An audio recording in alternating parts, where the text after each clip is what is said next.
The Russian President Vladimir Putin has arrived in Helsinki for the summit for Donald Trump.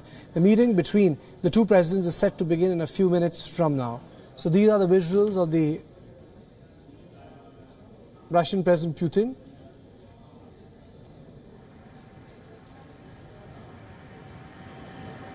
Arriving in Finland, its capital Helsinki, for the meet. The reason why Helsinki has been chosen is because Helsinki is not a signatory to NATO. Most of the other countries in Europe are either part of NATO or other alliance dominated by Russia. But in this case, it's neutral, one. Secondly, Helsinki has had the history of being the venue for several such visits.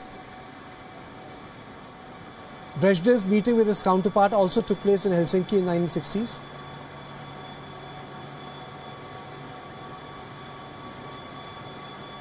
The United States and Russia have long been adversaries, but what has made worse were the allegations against Russia of interfering in the 2016 presidential elections. And that's why today's meeting between the two world leaders become all more important. Russia has been trying to arrange a summit between the two leaders, hoping that Putin and Trump will get together and stop the downward spiral in bilateral ties. For Trump, a summit with Vladimir Putin risked a political backlash at home and abroad, but for the Russian president, the fact that he has managed to get Trump to sit down sans advisors for a one-on-one meeting is a big geopolitical win. Despite the election meddling, allegations, the contrary positions, Crimea annexation and the allegation of Russian hacking, the Pentagon, Putin has managed to bring Trump back to the table, and that in itself is an achievement for the Russian president.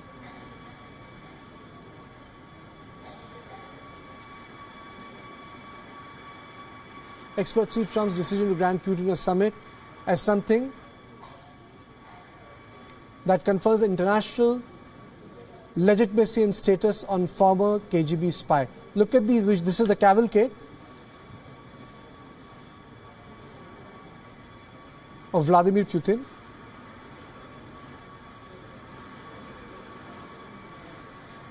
So he arrives from Russia. And this meeting, the reason why this meeting is important is because it allows both Trump and Putin to discuss issues one-on-one. But a lot of people are of the opinion that the exposure which Putin has is far better and bigger than what Trump has. Trump has been in power for 2 years. Putin has been in power for 18 years. Putin, during the earlier days in his career, was deployed as a spy in Eastern Europe. So in this context, there are a lot of people back home in the United States of America saying the hope the meeting is such that Trump does not end up giving too many concessions to Putin. Because Putin, after annexation of Crimea, has never acknowledged these issues.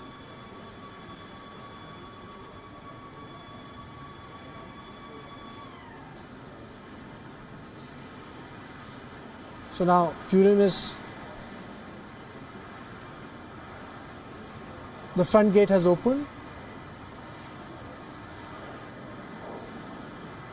That's where the Putin will come from.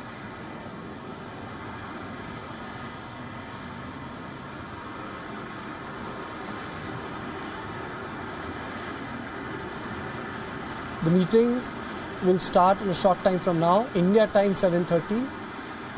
There will be a press conference.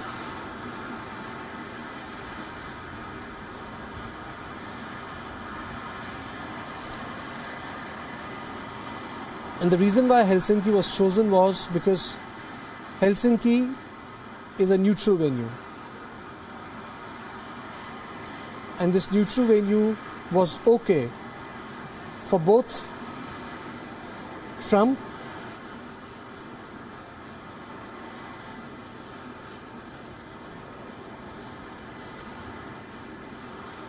and Putin.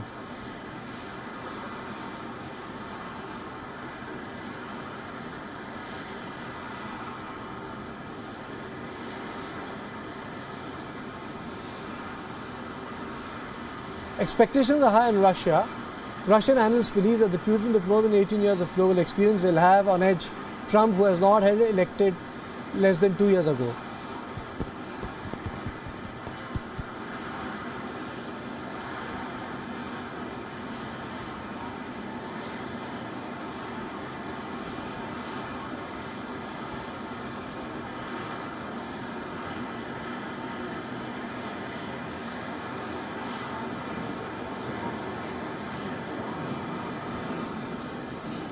The press conference is going to take place at 7:30 India time. It will be a one-to-one meeting between Donald Trump and Putin. A lot of former national security advisors, people who headed Department of State in America, are of the view that Putin is a tough negotiator. He will come with his own historical grievances. He will blend it with his own expectations, and it will become very tough. It will become very tough for the American president. One of the meetings between John F. Kennedy and the Russian counterpart today is described as a rookie blunder. Now you can see that Putin has come out.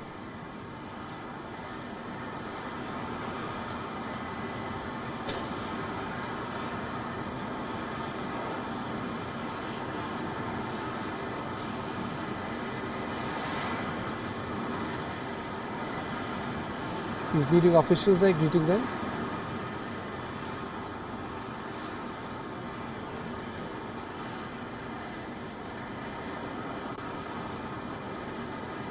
I think a little warm. The first thing which Putin has done is to take off his coat.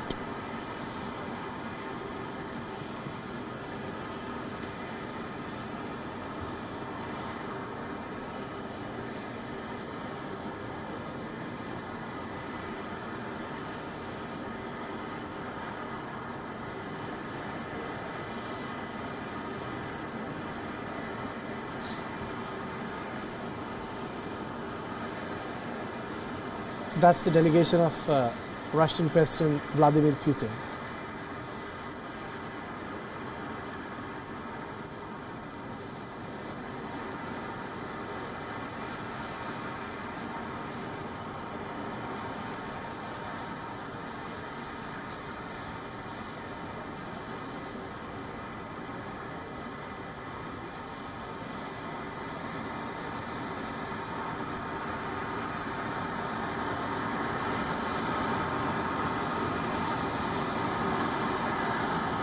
Since the Cold War, Russia and the United States have been on opposite, both sides of the spectrum, but the Trump and the Putin seem to be part of the forging new ties apart from the key issues on the table.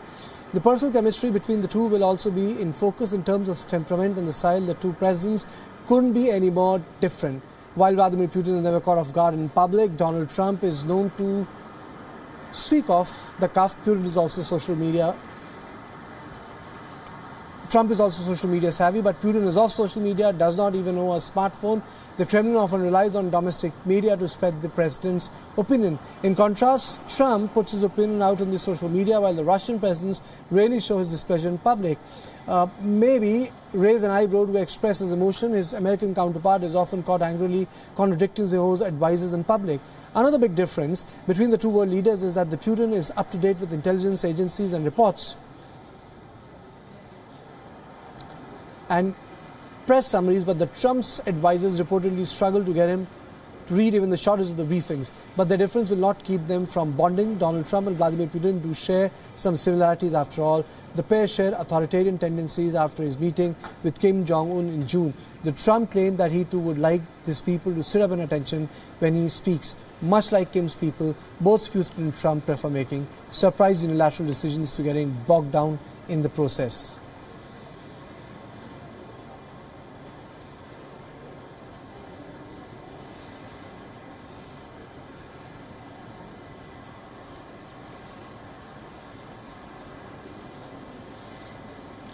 Now I'm joined by our senior editor Surya Gangadharan from the studio. Surya, tell me, what are the realistic expectations from this meeting between Trump and Putin? I think the very fact that you have these two leaders meeting in the wake of all the differences that they've had over the last many years, and more so after the indictment of 12 Russian intelligence officers by the Mueller Commission probing the Russian meddling in the US elections, I think it's a big thing. And there are a lot of issues here that mattered, especially to India. Even the fact that the two leaders are meeting does suggest, does indicate that perhaps there could be some meeting ground in terms of lessening the level of American pressure on India to not buy Russian arms. As you're aware, India is in line to buy the S-400 missile defense system. The word from the US is drop it for now. In fact, I understand that the Americans are telling us to delay the purchase of that weapon by at least a year, which is not possible really from our side. So if there is any lessening of American pressure in that sense is a big takeaway for India. But Surya, the fact of the matter is that there's a great personality difference between Donald Trump and Putin. Putin never gives in. You know, for example, in the previous discussions, it's now an open secret that he refused to discuss Crimea. Now, what sort of a discussion will take place where, you know, the aggressions or indiscretion on part of the Russian regime is not on the table at all? No, I think we really don't know what is on the agenda. I would presume everything is. I don't think Trump is so ill-equipped that he can't deal with Putin. He has a person like Michael Bolton on his side, John Bolton, who is a Russia specialist. And Mike Pompeo also comes with fairly strong anti-Russia credentials, and they've both served in administrations before. So in that sense, he's not coming with a blank slate. He knows what he's going into. And I don't think you can really expect Putin to pull out of Crimea. It's a fait accompli. The Americans can accept it, or they can forget about it. And Trump, being practical, I think he's looking forward to some kind of a better relationship with Russia. He believes the entire US establishment has been against Russia and for all the wrong reasons. So I think he will make an effort to try and build bridges, although the fact that you now have an indictment in the US, that would prevent him from going the whole way with Putin. But yes, I think the very fact that they are meeting may go some way towards bringing down the level of tension between them. It's an opportunity to talk about their differences, whether on Syria, on Iran, or China, or whatever. And in that sense, to build a better understanding of each other's position. You know, Surya, you said that, you know, there is an establishment within the United States which sees Russia differently. But if you look at Donald Trump also, he had a meeting with Kim, he had a meeting with, he'll have a meeting with Putin today. In all those accounts, he faced a lot of criticism. But then by end of the day, there was also no conclusion which emanated from Singapore. Do you expect that to be the case here in Helsinki also? Well, I think the Kim-Trump summit was well choreographed. You know? You had a lot of meetings beforehand. You had top-level US officials going across. Then you had the South Korean president also meeting him and laying the ground in a sense. So I'm not really sure. I know Bolton has gone across to Moscow and met some of the top Russian leaders. There has been some give and take going on. Exactly what will emerge from this meeting, we are still not sure. Maybe an understanding of each other's position and a willingness to go forward and talk things through in further meetings. That itself would be a big takeaway. Thank you, Surya, for this updates. The meeting is going to take place in another half an hour or so. And after that, 7:30 p.m. India time, the press conference will begin. The Donald Trump summit with Vladimir Putin on Monday comes in the wake of 12 Russian intelligence officers being indicted for hacking into Democratic Party computer networks. Some say it puts Putin on the defensive and that gives Trump an advantage back here in India. Many will be hoping for a positive turn to their meeting given the threat of US sanctions over India's plan to buy Russian weapons. When US President Donald Trump sits down for a summit with Russia's President Vladimir Putin in Helsinki, Finland on Monday, many in New Delhi will be keeping their fingers crossed, hoping for a positive outcome. A Trump-Putin commitment to improve relations means that Washington's pressure on India to stop buying arms from Moscow will cease. But it's never that simple. The Countering America's Adversaries Through Sanctions Act, or CAATSA, has been mandated by the US Congress and not Trump. If India buys the S-400 Triumph missile defense system from Russia, sanctions will happen. It is not clear if Trump's officials can persuade the Congress to give India a waiver. The only waiver being talked about now is with respect to India's investment in the Chabahar port in Iran. prospects for the Trump-Putin Summit have been set back by the indictment of 12 Russian intelligence officers by the US Justice Department. The indictment says that they were engaged in a sustained effort to hack into the Democratic Party emails and computer networks during the 2016 election campaign. And that gives Trump an advantage as the mood in Washington is to be tough with Putin. I want to make sure that other Americans hear that the president makes this issue of Russian interference a priority in the meeting, and it's not something that's simply sloughed off with a quick response from Putin saying he didn't do anything. And that's why if he and his team are not willing to make the subject of this indictment of Russian interference a top priority in the Helsinki meeting, then the meeting should be canceled. Expect Trump to demand that in Syria, the priority is to defeat the Islamic State. Trump will also want Putin to get the Iranian troops out of Syria. He's also unlikely to accept Russia's occupation of Crimea. Nevertheless, some analysts believe that by talking to Putin, Trump is sending many positive signals. That we would have a chance to have a very good relationship with Russia and a very good relationship with President Putin. I would hope so. For them, for the business community, it's a clear signal that the lowest point of relations is over and no harder sanctions are in view. The very fact of the meeting, not what they sign together or say together, but the very fact of the meeting is for them a message that you can be more relaxed about investing in Russia, about making deals with Russian companies. Mm-hmm. And it's a big advantage for Putin because he's interested in money. There are also other concerns in Washington that Trump could end up conceding too much to Putin. This flows from the view that Trump's summit with North Korea's leader Kim Jong-un produced nothing that has advanced the US goal of denuclearizing North Korea, but Trump may carry on regardless. Bureau Report, WION. Now I'm joined by Nandan Unnikrishnan, Senior Fellow from Observer Research Foundation. Sir, thank you very much for joining me on WION. My question to you is, what are the expectations which needs to be kept from the meeting which is going to take place in Helsinki in a short time from now? Well, I think the expectations are pretty low overall because, Trump is coming from a background where he's quite hemmed in by his establishment. And they, in fact, just a couple of days ago, issued the indictments of some Russian officers for the alleged hacking and meddling in the 2016 election. So I don't think Trump has too much space in which he can provide something to the Russians.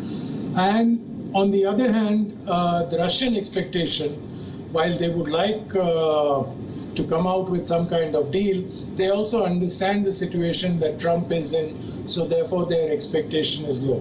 But having said that, I think the very fact that they are meeting, that there is at last a summit between the two leaders of Russia and the United States, in itself that is an achievement. And if they agree that the conversation between the two countries, between the officials of the two countries, should continue in different fora, that will, in my opinion, be a significant step forward. Mr. Unnikrishnan, a lot of write-ups in the Western publication are saying that it's not going to be easy, despite the fact that he's being assisted by Mr. Bolton and Pompeo, but the experience which Putin has in world affairs and his capacity to drive a hard bargain, this might be a very, very different experience for Donald Trump. Yeah, I would tend to agree that Putin has been around for the last 18 years, so he has considerable experience of international affairs, negotiations at the highest level. And Mr. Trump, this is his first meeting with Mr. Putin. But at the same time, I don't expect any deal as such to be coming out of this meeting. So to that extent, I think Trump is safe, in the sense that I don't think they're going to end up agreeing on any significant issues.